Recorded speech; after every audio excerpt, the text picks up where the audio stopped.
I want to just talk for a minute, and we got a number of speakers, so I'll get moving here. There's a lot of really good things that are happening in the state of Arkansas. You look at record unemployment rate, the fact that we've created 70,000 jobs, and when you do that, 65,000 people have moved from poverty into work. These are good things that are happening in Arkansas. When you look at education, we've moved up for the last 4 years in a row, increasing our high school graduation rate. 4 years in a row, we're 14th in the nation right now in high school graduation rate. And there are a lot of reasons for that.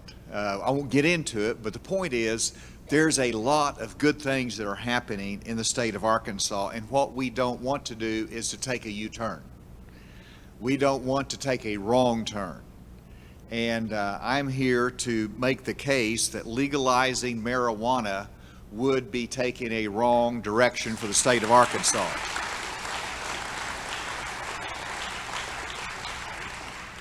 Now, I know you say, well, you're former head of the DEA, what else could you say?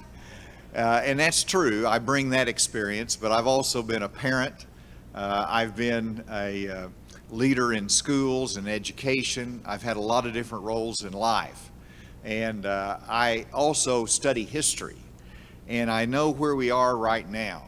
And I never thought that I would be implementing medical marijuana. But we're doing that right now, and we're working on getting what the voters of Arkansas have said is medicine, to handle it in a high regulatory fashion. But it's different now that we're probably going to have on the ballot next November, perhaps we're going to have on the ballot an initiative to legalize marijuana or to provide for recreational use of marijuana. And the reason we're a little bit vague on that, because there's a number of different ballot initiatives out there. We don't know exactly which one's going to get the signatures to go on. But we're facing challenges that we've never faced before. And those challenges start with the easy access of getting an initiated petition drive on the ballot. 10 years ago, 15 years ago, it was the hard sweat of citizens that went out and collected signatures and got enough signatures to get something on the ballot. But today it is different. You're having George Soros money, you're having national money coming in from those that got an agenda for drug legalization that's funding these ballot initiatives all across America. And Arkansas is easy prey because we're a small state and the dollar goes a long way. And so that has changed the dynamics. A low signature threshold with outside money coming in, it makes it easy access to the ballot. The second thing that is different is that we do not have any national leadership that is focused on this issue that will sound the alarm. And so it's left to our communities and to our states. And I say that because when after we had 8 years of one administration, George W. Bush came in, he had me as head of the DEA, we had a good drug czar there, and we saw ballot initiatives all across America for decriminalization or legalization. We said, let's take them on. And so we actually traveled to those different states, sounded the alarm, and we defeated 4 out of 5 ballot initiatives that year because we had national leadership. But we don't have that today. We've got a muddled Washington, D.C. that will not even tell the states that legalizing marijuana violates federal law. We're going to defer to the states. That's very dangerous when you don't have that national leadership and pattern. And then I guess the third thing that's unusual today is that Arkansans are in a yes mood. If you look at the last few ballot initiatives that have been on the ballot, they've passed everything. And so that leads us to the point that we have to adopt this early effort to just don't sign the initiative. Just don't sign campaign makes sense. You have to start the fight early. You have to educate the people in your church and your community to say, don't just be a good neighbor and friendly and sign it because there's somebody that looks nice is trying to get signatures. Know what it is, and if it's a marijuana initiative to legalize marijuana or recreational use or decriminalize it, don't sign the petition. And that's the message that we need to get out today. And let me give you a couple reasons. First of all, and I'll go through quickly because I've already taken a while, but let me set the stage. You got to learn from history. Alaska in the 1970s decided to decriminalize marijuana. And whenever they decriminalized marijuana, they saw teenage marijuana use go up. And so then they came back 2 decades later in the 90s, and Alaska said that was the wrong direction, and they recriminalized it. That's a lesson from history. And we don't need to retrace those steps of history. And so history tells us that teenage marijuana use will increase if you legalize it for adults. All right, you also learn that same lesson from other states. Right now we have multiple states from Colorado to California to Washington State that have moved to recreational use of marijuana. In every one of those states, you see that where marijuana is legal, teen drug use goes up. Teen marijuana use goes up. In the non-legal states, those that have not moved toward legalization, teen drug use is actually going down. Now, these are on the margin, it's a little bit small percentages, but they're going down versus going up. And that is the right trajectory that we want our states to go. I also add that I think there's something to be said about the vaping experience that we're seeing across America today. A lot we don't know about it. But one of the things that Dr. Nathan Smith, my Secretary of Health, came to me, and I asked him to give me a little review on vaping, and he says that it's the THC, it's the marijuana that the teens are using and vaping that's causing such severe lung damage.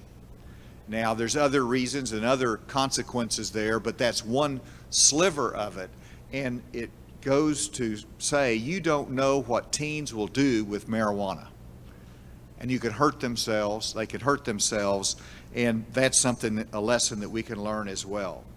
Finally, I think you've got to say that if you're going to legalize marijuana, you're defeating the whole ballot initiative that we just passed, which is medical marijuana.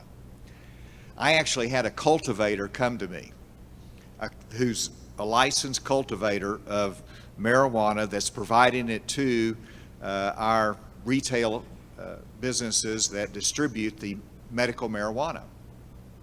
And they were very concerned about going to recreational use, and I said, why are you concerned about it? Because if it goes to recreational use, they're going to likely use the same cultivation centers and your business might boom. And he says, that might be true, but I got into this because I believe it's medicine that ought to go to certain patients, and we don't need recreational use that does more harm. And I thought that was a pretty good wake-up call coming from somebody who's in the business.